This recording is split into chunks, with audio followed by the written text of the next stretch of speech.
Hello students, this is your third chapter, The Ganga by Pandit Jawaharlal Nehru, and these are most important long answer type question. इसलिए इन्हें पढ़ लीजिए और याद कर लीजिए. बहुत सारे नहीं कराए हैं, कम कराए हैं, सेलेक्टेड कराए हैं.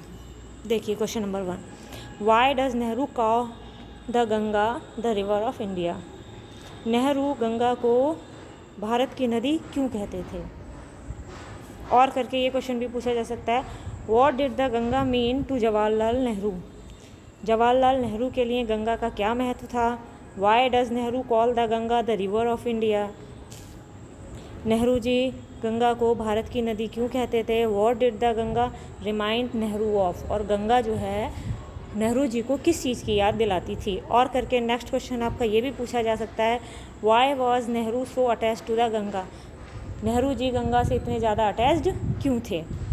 अब देखिए इस तरह से क्या कराया है, इनमें से कोई भी क्वेश्चन आए आपको आंसर यही देना है.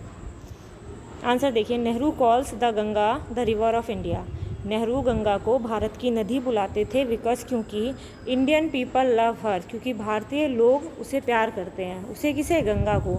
एंड देयर रेशियल मेमोरीज, और उसकी जातिगत, रेशियल होता है जातिगत स्मृतियाँ, होप्स आशाएँ, फियर भय, एंड सॉन्ग्स ऑफ ट्रायम्फ, और जीत के जो गीत थे, विक्ट्रीज एंड डिफीट, विजय और हार मतलब जीत हार, डिफीट होती हार, आर इंटरविंड गुथी हुई थी अराउंड द गंगा, गंगा से.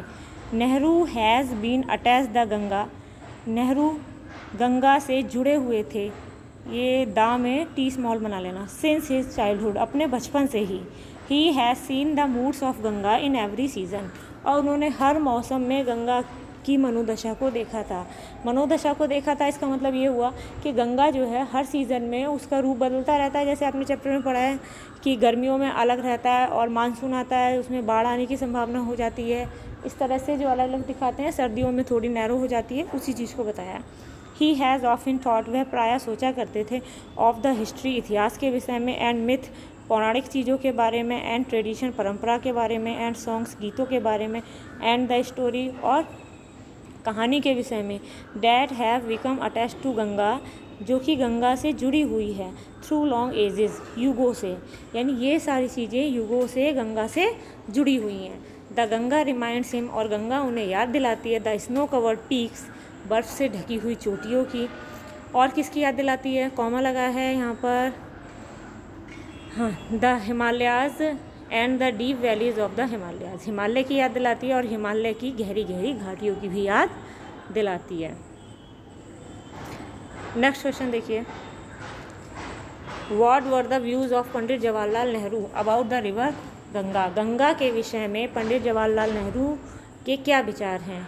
And about the people of country, और देश के लोगों के बारे में.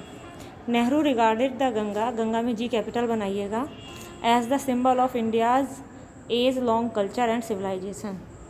नेहरू जी गंगा को भारत के, जो भारत की संस्कृति चली आई है काफ़ी समय से, कल्चर होती है संस्कृति, एंड सिविलाइजेशन होती है सभ्यता.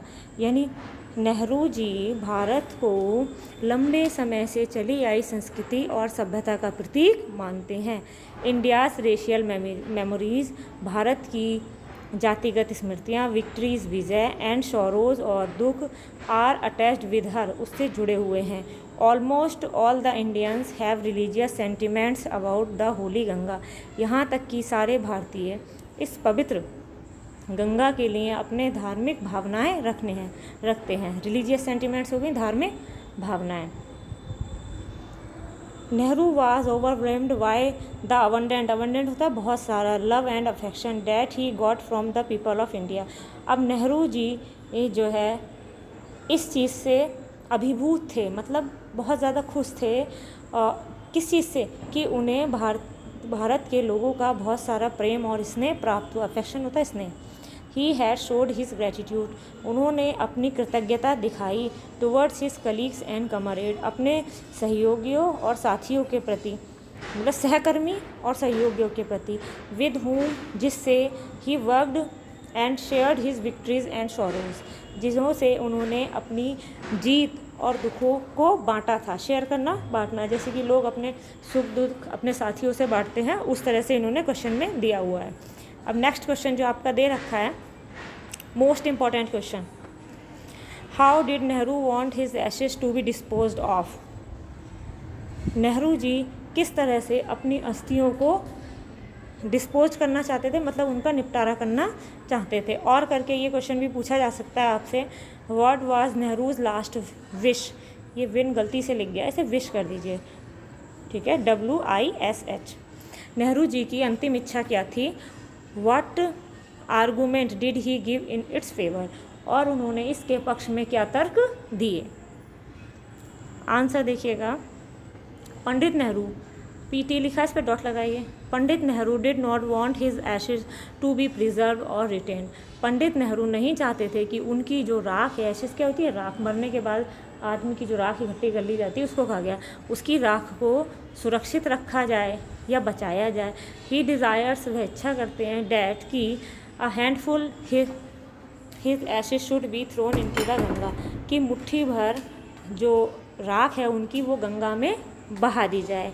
Not because he has any religious sentiment for her, इसलिए नहीं कि उनका कोई धार्मिक भावना है, रिलीजियस सेंटिमेंट धार्मिक भावना है इससे, but since he is attach to her ever since his childhood, बल्कि इसलिए क्योंकि वो बचपन से ही इससे जुड़े हुए थे। बचपन से क्यों जुड़े थे, क्योंकि उनका जन्म भी इलाहाबाद में हुआ था। He wants a major part of his ashes to be carried high, और वो चाहते थे कि एक मेजर पार्ट हो गया, यानी बड़ा हिस्सा, ऑफ हिज एशेज, उनकी राख का, टू बी कैरीड हाई, ऊपर ले जाया जाए, इन द एयर, हवा में, एंड स्कैटर्ड, और बिखेर दिया जाए, over the fields of India, Bharat के खेतों में, सो डैट, ताकि, इट में become the part of the soil of India, जिससे कि वो भारत की मिट्टी का एक हिस्सा बन जाए। यानी वो ये चाहते थे कि उनके मरने के बाद भी अगर उनकी राख को भारत के खेतों में डाल दिया जाएगा तो वो किसी न किसी रूप में जीवित रहेंगे। I hope you understand. अब देखिए, इसमें आपको अब कोई दिक्कत तो नहीं होनी चाहिए, अगर हो तो बता देना।